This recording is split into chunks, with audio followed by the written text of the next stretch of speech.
कि हिमकेयर में जो हमने इंटरनल ऑडिट करवाया, तकरीबन 100 करोड़ से ज़्यादा का घोटाला है। 100 करोड़ है, 100 संभावित है, 110 हो सकता है, 120 हो सकता है। उसको कहा, जिसको जयराम जी ठाकुर जी ने कहा कि आपने 1100 करोड़ रुपए की बात की थी, उसमें घोटाले की बात नहीं है, वो कि अभी आपके सामने अध्यक्ष महोदय ने उसको क्लैरिफाई कर दिया।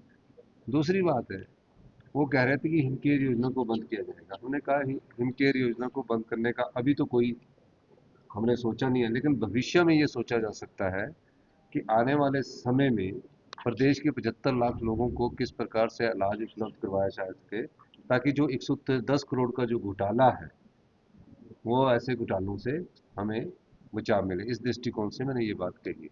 सर, इंटरनल जो ऑडिट की आपने बात की, उसमें कुछ अलार्मिंग फैक्ट्स आपने रखे कुछ हैं कि अलार्मिंग फैक्ट्स आपके सामने मैंने विधानसभा में रखा कि ओवेरियन सर्जरी कई मर्दों का ओवरी सर्जरी के उन्होंने केयर के तहत पैसे दिए हैं, और कई और चीज़ें हैं जो अभी इंटरनल ऑडिट की रिपोर्ट हमारे पास आ चुकी है, और इसकी मैंने फिर विजिलेंस को जांच करने का ऑर्डर दिया है। निश्चित रूप से अभी तो 2 जगह की जांच का पता लगा है।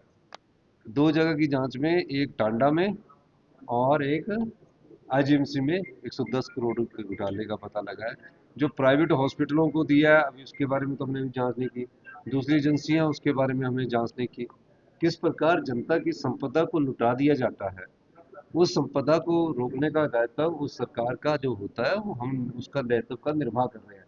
दूसरी बात और कहना चाहूँगा, किसी प्रकार की कोई भी भ्रष्टाचार की कोई बात होगी, हमारी सरकार किसी भी बड़े नेता के खिलाफ जांच करने से पीछे नहीं है। सर, हाई कोर्ट के जो सिटिंग जज है उनसे भी जांच नहीं, कराने की वो जो तो मांग एक थी। टालने की बात होगी। अभी तो स्टेट विजिलेंस ने फैक्ट लाया, जब इंटरनल ने ऑडिट ने फैक्ट ला दिए तो उस फैक्ट के बाद आगे बढ़ा जाएगा। इसके स्कीम को लेकर आपने एश्योरेंस भी दी है। स्कीम में हम सोच रहे हैं कि इंश्योरेंस स्कीम में जाया जाए, और स्टेट्स के मॉडल को हम अध्ययन कर रहे हैं ताकि उसका ऑडिट हो सके।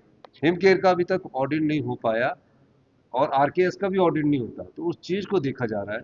और कई ऐसे हैं जो एक्सपायरी लेंस थे, जनवरी में एक्सपायर हो गए, मार्च में डाल दिए गए, तो ऐसी चीज़ों को हम ध्यान पर रखकर आगे बढ़ रहे हैं। सर, इसके अतिरिक्त आज जो इंटरनेशनली जो इंपोर्ट ड्यूटी है फ्यूल पे, डीजल पेट्रोल पे, वो कम किया गया है भारत सरकार द्वारा। हिमाचल में क्या वर्तमान स्थिति नहीं, है? प्राइम ये मिनिस्टर ने आपने मुख्यमंत्रियों से भी बात करनी है इस विषय पे। ये आपने बात कही है, पर मुझे अभी पता नहीं कि कितना कम किया गया, क्या इफेक्ट पड़ेगा। जब पता लगेगा तो मैं हिमाचल प्रदेश शाम को आज मीटिंग है। आज प्रधानमंत्री